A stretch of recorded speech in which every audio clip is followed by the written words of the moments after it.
Nightcast. Stephen Lloyd Gilbreth brings you the current news from the world today and how it relates to Bible prophecy. Understanding the end-time events leading to the peaceful world tomorrow. Ladies and gentlemen, Stephen Lloyd Gilbreth. Well, greetings, friends, and welcome to this November 27th, 2013 edition of Nightcast. It's the evening before Thanksgiving Day, and there's a lot in the news tonight. Starting with news from Brazil, there's some sad news. We have some aerial footage you'll see in this first video clip that's emerged of the crane which collapsed at the stadium that is due to host the opening ceremony of the 2014 Football World Cup in Brazil. The collapse of this crane took the lives of 2 people. The crane reportedly fell on the Arena Corinthians Stadium in Sao Paolo today, destroying parts of the stands. The BBC's Gary Duffy reports on a tragedy for the families concerned and a blow to the tournament. Well, it's early stages yet in assessing the level of damage, but the fire authorities in Sao Paulo are saying now that 2 are confirmed dead, not 3 as they initially stated. And I think an assessment will be going on late into the evening here about the scale of the damage. The public authorities in the city of Sao Paulo will want to assess whether they want to stop the work in order to make an investigation to ensure that this type of accident doesn't happen again. And that could complicate still further the work on completing this stadium, which is meant to host the opening game of the World Cup. There was a lot of pressure on to get this done by the end of December. That was the FIFA deadline. And that's all pretty much up in the air at the moment as this investigation continues. It is clear in other parts of the country that there are still complications in the city of Cuiabá, for example. There are considerable delays. So there's a lot of focus and a lot of pressure on the Brazilian authorities. We're only a few months away from the start of the World Cup in June. So this accident today is a tragedy for the families concerned, but undoubtedly a blow to the tournament as well. This is Brazil's largest city, and there was a lot of pressure to get the stadium right here, and things have gone drastically wrong here today, and the authorities will want to know why. Friends, we have a second video on this same subject. Wired Davies reports from Brazil. It could hardly be worse news for Brazil. 2 workers, both in their 40s, killed and several injured at the Corinthians Stadium in Sao Paulo. The brand new ground where the host nation is due to kick off next year's World Cup was a scene of twisted metal after a huge crane crashed onto part of the roof. We don't want to know about FIFA. We don't want to know about anything. We're worried about the families. Earlier this week, the BBC revealed the huge pressure Brazil is under to get its 12 World Cup stadiums ready by FIFA's December deadline. In the northern city of Manaus, where they're working 24 hours a day, we saw exhausted workers sleeping between shifts, but others unable to finish jobs because of the torrential rain. Now we have teams working day and night to finish the structure. When we conclude this part, we will go back to a normal day shift. The situation at some stadiums is critical. Building standards are good, but as they try to beat the clock, there are concerns that risks may be taken to finish the job and avoid the embarrassment of having venues removed from the schedule. FIFA is now in an almost impossible situation, having insisted that all stadiums must be finished by the end of December, because local officials here in Cuiabá acknowledge their stadium won't be finished until the middle of January at the earliest. Top FIFA officials expressed their sorrow for today's events in Sao Paulo, although it's still not clear how this latest setback will affect the tournament programme. Local officials reject any suggestion the opening game might have to be moved elsewhere. Woodrow Davis, BBC News, Brazil. Friends, last night we showed you video from the East China Seas, where the United States had just flown a couple of U.S. bombers over these disputed islands disputed between Japan and China for a long time, big long dispute. The dispute has gone into a immensely high tension situation during the past year, and even some great tension during the past 2 or 3 years. But this flight that these 2 U.S. bombers made yesterday, China monitored the flights of those 2 U.S. bombers that flew across the newly declared Air Defense Identification Zone, its defense ministry has said. The B-52 planes flew over disputed islands in the East China Sea yesterday without announcing themselves, defying new Chinese air defense rules. Japan and the U.S. are strongly opposed to the air zone declared by China. They've accused China of unilaterally attempting to alter the status quo and escalate regional tensions. Martin Patience has this report from the area. They're little more than a speck in the map, but these uninhabited islands in the East China Sea are creating tensions across this region. Controlled by Japan, they're also claimed by China, which is stepping up the pressure. On Saturday, Beijing announced a self-declared air identification zone in the skies above the disputed territory. It said that all aircraft in the zone must send a flight plan, maintain radio communications, and respond to identification requests. Yeah, brief is good. But in defiant fashion, Washington flew 2 B-52 bombers through the zone without notifying China. Like its ally Japan, the US is refusing to bow to Beijing's demands. On Chinese state TV, it was announced that the country's defense ministry had tracked the American planes. But it appears Beijing doesn't want to escalate this row, despite strong words from Washington over its new air defense zone. This unilateral action appears to be an attempt to unilaterally change the status quo in the East China Sea, and thus will raise regional tensions and increase the risk of miscalculation, confrontation, and accidents. This dispute is about much more than these islands. It's about how a rising power, China, will share influence with the superpower America across this region. Martin Patience, BBC News, Beijing. Now, friends, Martin Patience will also be in this next video along with Rupert Hayfield. Well, his name will come to me in a moment, but let me rehearse this with you. This situation has potential for some.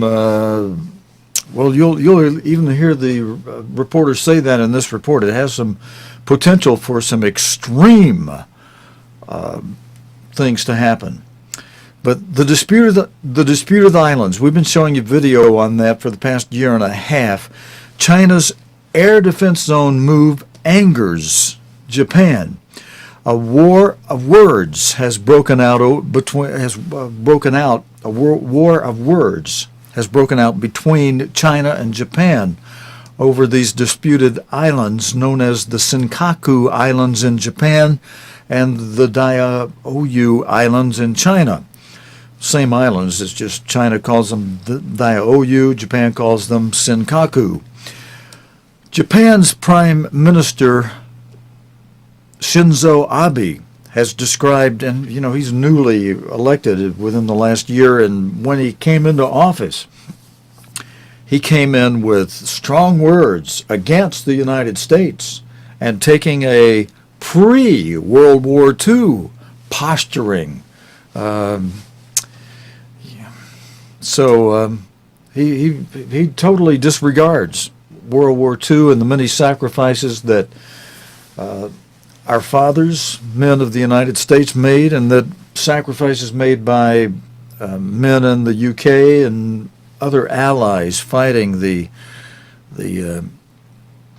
Axis powers against teaming up with Hitler But China's move to create a new air defense identification zone over the territory has been exclaimed by Japan's Prime Minister Shinzo Abe as dangerous. China has voiced anger at Japanese and U.S. objections to the new air zone and lodged complaints with their embassies. The BBC's Rupert Wingfield Hayes, and Rupert, I'm sorry I got that confused a little earlier, but it's Rupert Wingfield Hayes in Tokyo and Martin Patience in Beijing assess how the dispute is viewed in their respective countries. The Chinese government's establishment of the Air Defense Identification Zone is aimed at safeguarding China's national sovereignty and security of China's territory and airspace. It is not directed against any specific country or target. We would like related countries to stop all unreasonable behaviour and stop exaggerating the issue in the media. It is not China that is the cause of the tension in the region. I am strongly concerned as it is a profoundly dangerous act that may cause unintended consequences. Japan will ask China to restrain itself while we continue cooperating with the international community. There is a great deal of anger and irritation here in Tokyo over this latest move by China. Mr. Abe barely sticking to diplomatic language, but I think that does belie the fact that he is extremely angry about this. The Japanese called in the Chinese ambassador to protest today, but that protest was rebuffed by the Chinese ambassador. So the Japanese find themselves in a position where China has basically declared this new zone. They don't like it, but I'm not exactly sure what they can do about it. How they can respond in any way that will get China to down. I don't think there's any sign that China's going to do that. Martin, the Chinese government spokesman we heard just there saying if there is tension in the area, China is not the cause of it. They're really sticking to their line.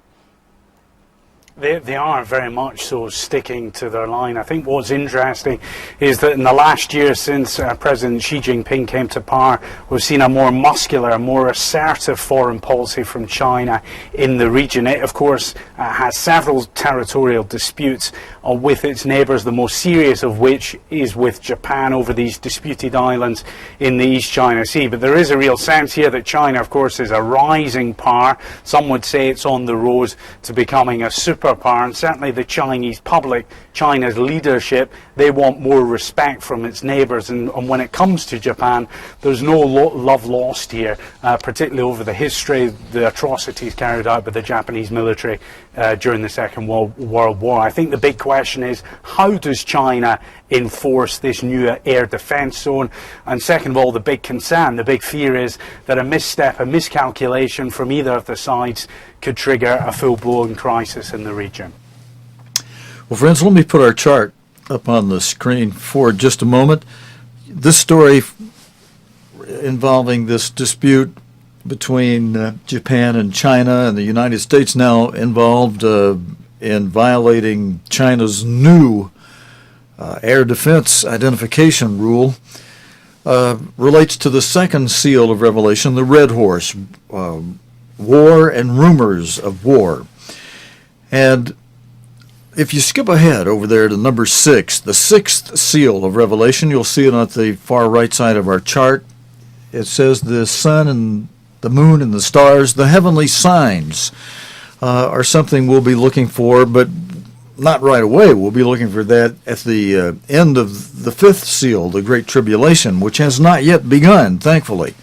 But the prelude music for the fifth seal is playing loudly. The fourth seal, the pale horse with its rider named Death, whose activities Jesus Christ described in plain language as loimus, meaning pestilence, disease epidemics, the plagues of Egypt, and as seismus, meaning commotions in the air, such as gale force winds, and commotions on the ground, such as earthquakes and all kind of other things related to those items, cyclones, hurricanes, tornadoes, typhoons, tsunamis, wildfires, floods, all of those kind of things that are commotions in the air and commotions on the ground.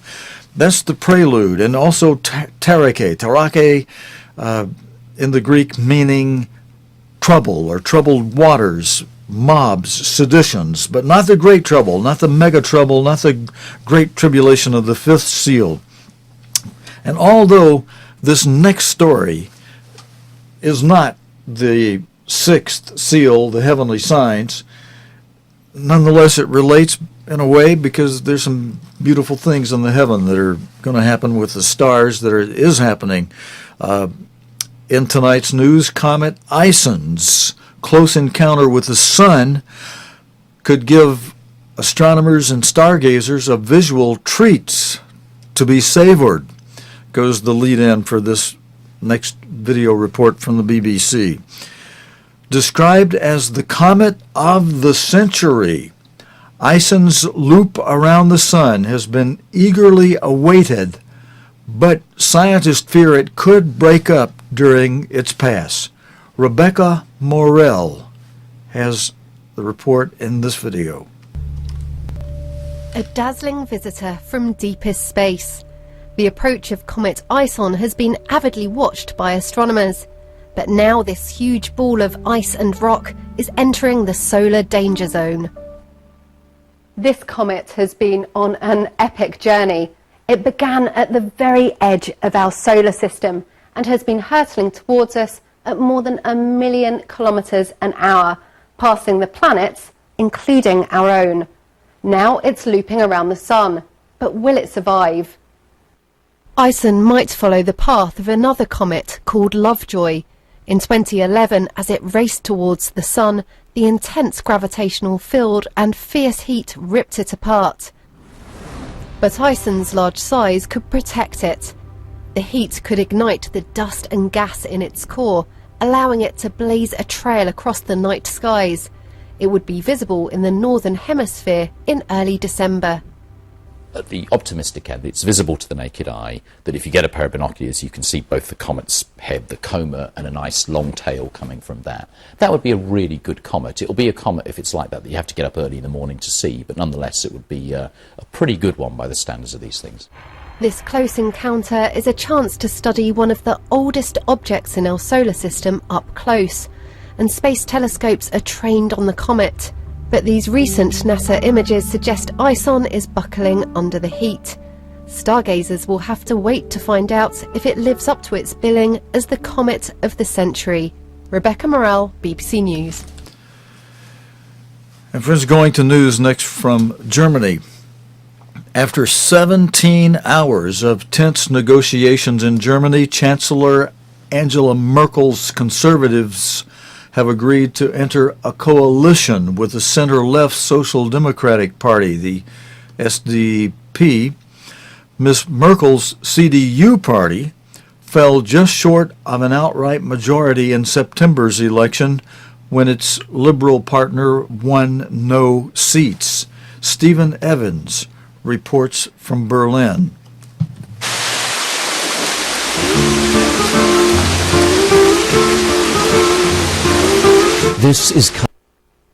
It will look like a government dominated by Chancellor Merkel, but clearly a government that moves slightly to the left from the previous government, because it will go across that political divide, centre-left, Social Democrats and Christian Democrats, but with the Christian Democrats, the Conservatives, very much in a majority. They talked for 17 hours. It's now 6 minutes past 7 in the morning, Berlin time, and they stopped talking and came out with an agreement about an hour ago.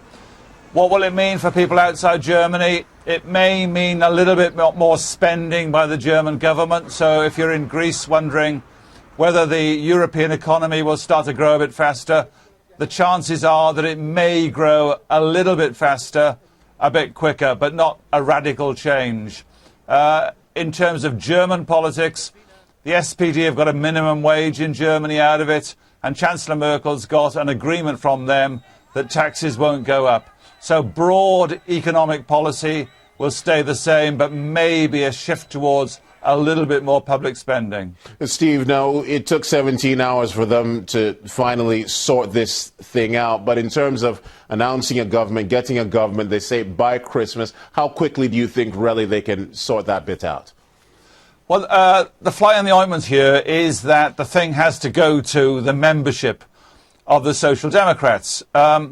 And they are uneasy about it. There was this kind of grand coalition in 2005. And after it, the centre-left party felt that they hadn't got that much out of it, and they were damaged in the polls thereafter.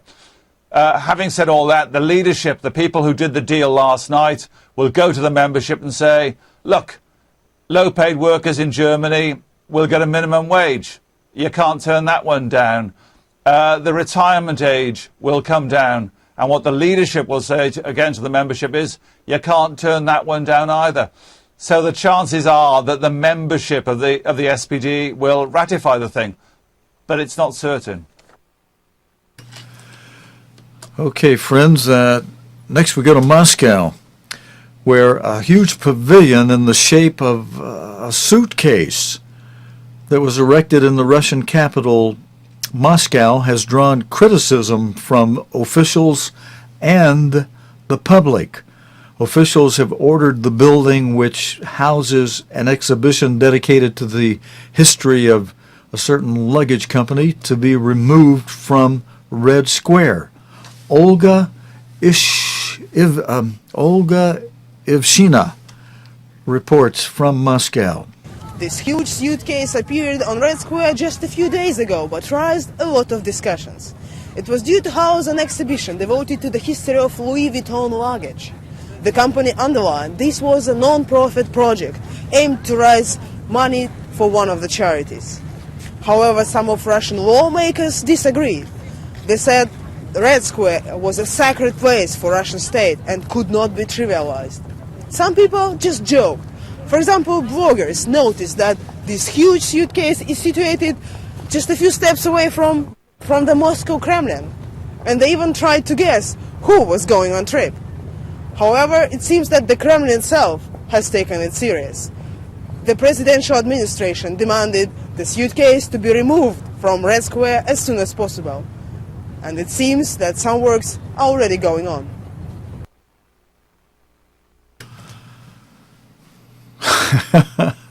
Okay. Huge suitcase. How would you like to have a big suitcase that big to lug around? No, me either. Tens of thousands of protesters have taken to the streets of Thailand to call for the elected government to be replaced. The BBC's Jonathan Head reports from Bangkok, where he has been speaking to some of those who accuse the government of being controlled by the Prime Minister's brother.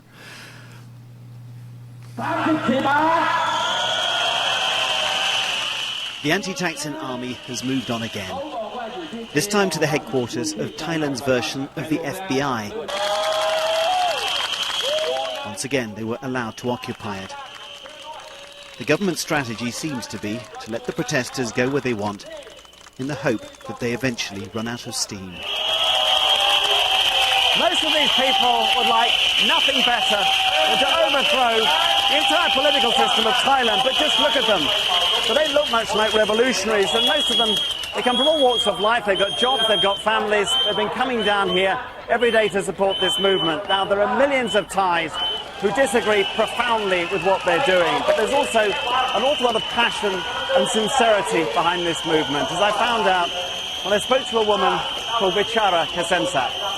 You can see all of us. We are unarmed.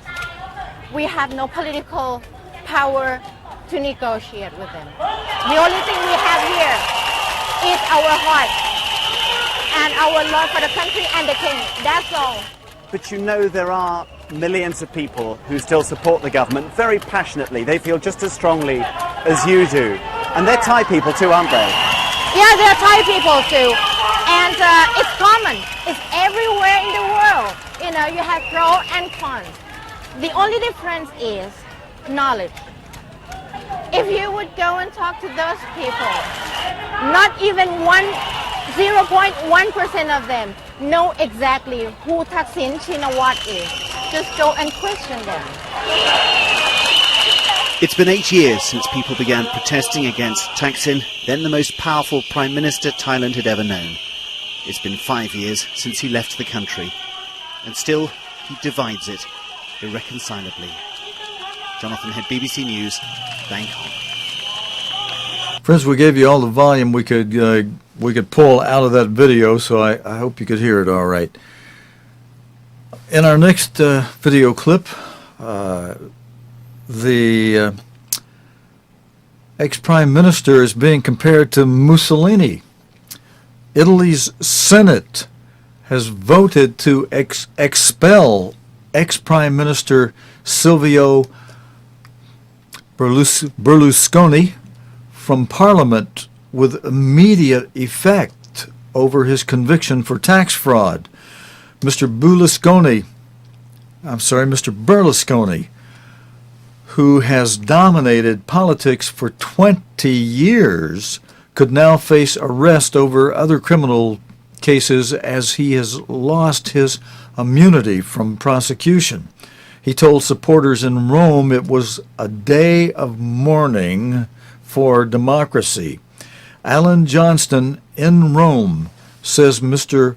Berlusconi was flung out of Parliament in the most humiliating circumstances. Worth remembering that Silvio Berlusconi exploded onto the Italian political stage something like 20 years ago, 3 times Prime Minister, the longest serving Prime Minister since Mussolini. An entire generation of young Italians has grown up only knowing this extraordinary, controversial, colourful figure at the centre of their political world, and they have just watched him get flung out of Parliament in the most humiliating circumstances, effectively told that as a convicted felon he no longer has a place in public life, that not only is he barred from Parliament, but he can't stand in elections either, and that is pretty definitive. But as you see, I think Mr. Berlusconi, defiant as ever, addressing those supporters gathered in the cold outside his palace here in Rome and pledging to fight on. He described this as a day of mourning for Italian democracy, but said he'd be staying in the field, as he put it, continuing the political battle. He will continue to lead his political party from outside Parliament, and it does have considerable electoral support. Could this, though, now lead to his arrest? Well, certainly there are possible serious personal consequences as a result of his loss of a degree of parliamentary immunity from arrest. Now, given that Mr. Berlusconi spends a lot of his time having scrapes with the judicial system, given that there are various serious cases in the pipeline, he will be more than a little worried, I should think, that some magistrate somewhere might decide to say, perhaps we need to lock Mr. Berlusconi up while we investigate this matter. Now, nobody suggests that anything like that is imminent, and it would cause an absolute storm here if there was a move to arrest Mr. Berlusconi, but he certainly is open to that in a way that he wasn't before this vote this evening. So there you are, friends, a long-time Italian political figure who is in the report being compared to Mussolini. And as many of you who watch this program know, we're looking at a time, let's put the chart back up in the few seconds we have remaining. We're looking at a time ahead of us when the fifth seal of Revelation, depicting, representing the Great Tribulation, will come about when a new United States of Europe will emerge with 10 nations, 5 from the east, 5 from the west, giving their power to this one emperor, probably going to be crowned in Frankfurt, Germany. And who knows, but this situation in Italy now could produce something very similar to what happened in round 2 of World War with Mussolini and Hitler. Maybe we'll have Berlusconi and maybe not Merkel. Who knows? Well, we're watching. And Thank you for joining us tonight. God willing, and the creek don't rise. We'll even be back tomorrow night, Thursday night, Thanksgiving night, with another half hour of the day's news related to the Bible and prophecy here on Nightcast. Until next time, friends, Stephen Lloyd Gilbreth saying, Happy Thanksgiving, and so long, friends. You have been watching Nightcast with Stephen Lloyd Gilbreth. Nightcast can be seen Sunday through Thursday nights here on cogtv.org. Tonight's program is also available anytime on demand in the cogtv.org video archive.